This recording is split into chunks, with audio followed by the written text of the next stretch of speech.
Magandang araw sa ating lahat.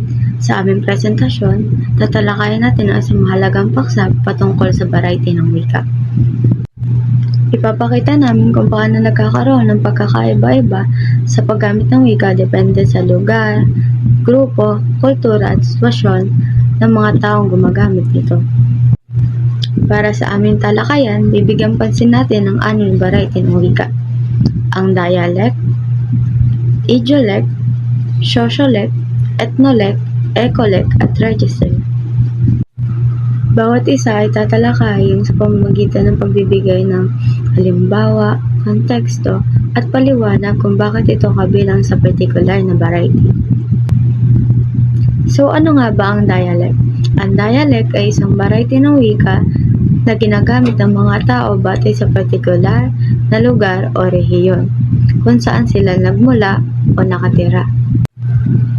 Maaari itong makita sa pagkakaiba-iba ng mga salita, bigkas o paraan ng pagsasalita ng mga tao sa iba't ibang lugar. Halimbawa, ang ekspresyong alae ay karaniwang inuugnay sa mga taong mula sa Batangas. Halimbawa, maaaring sabihin ng isang Batanggenyo, "Alae, tara na." Konteksto: ginagamit ito sa karaniwang pakikipag-usapan ng mga tao mula sa Batangas, lalo na sa informal o casual na usapan. So, bakit nga ba ito dialect? Dialect ito dahil ang paggamit ng ganitong ekspresyon ay naiugnay sa isang partikular na lugar, na sa halimbawang ito ay Batangas.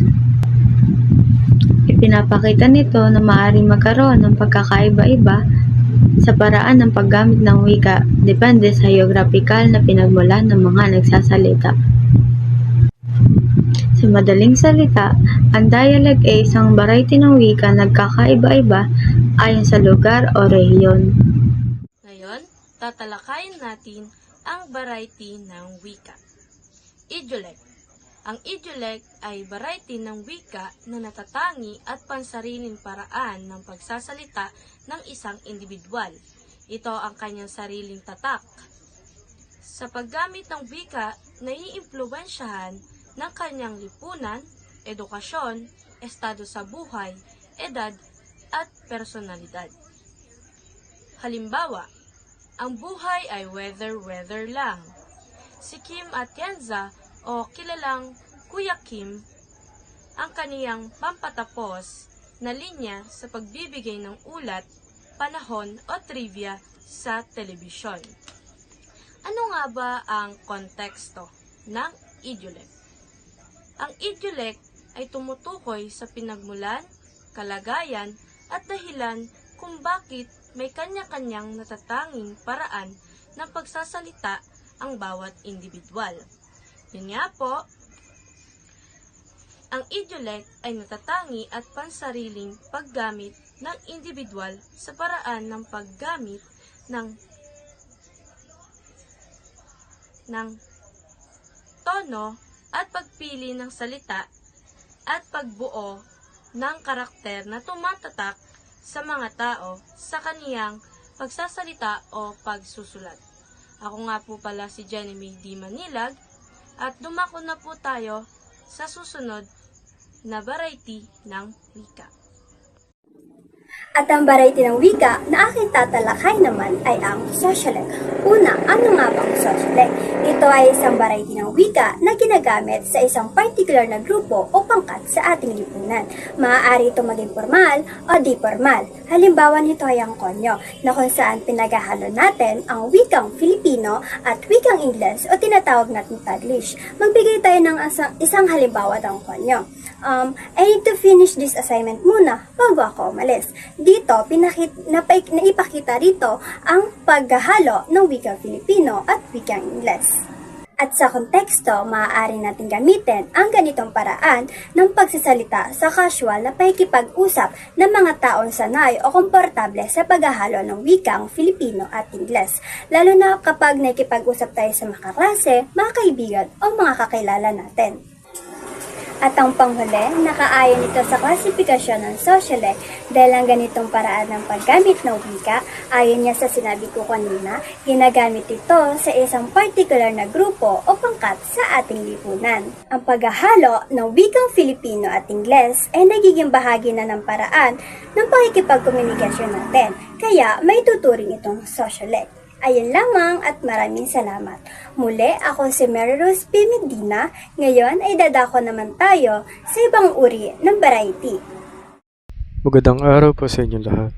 Ang variety na wika na tatalakayin ko naman ay ethnologue. Ano nga ba ang ethnologue? Ito ay isang variety ng wika na ginagamit ng isang particular na pangkat, etniko o komunidad ng may isang kulturang, tradisyon at pinagmulan.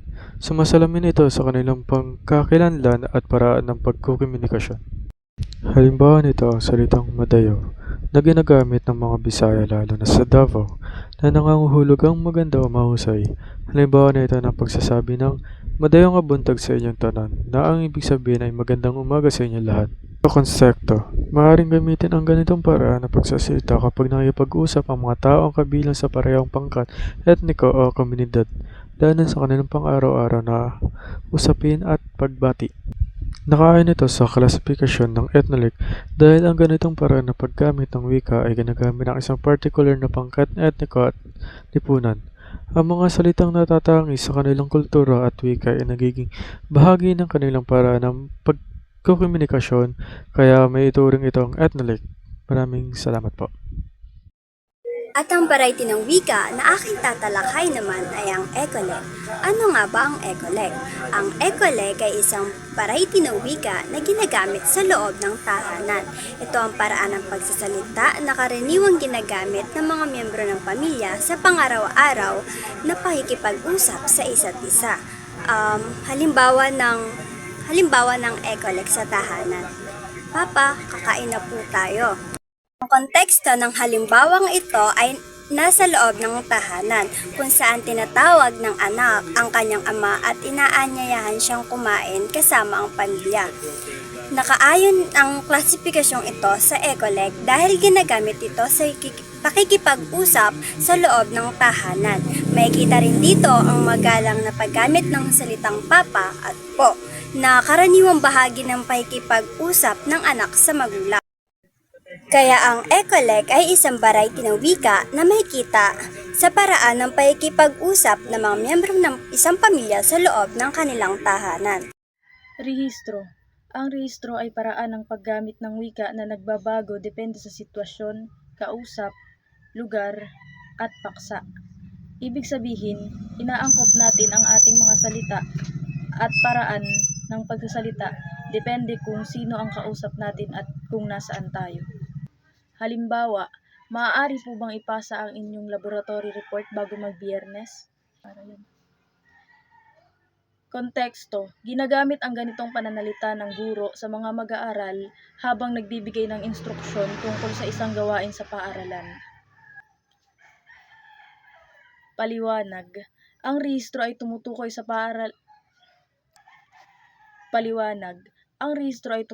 paraan ng paggamit ng wika na nakadepende sa sitwasyon, kausap, paksa, lugar.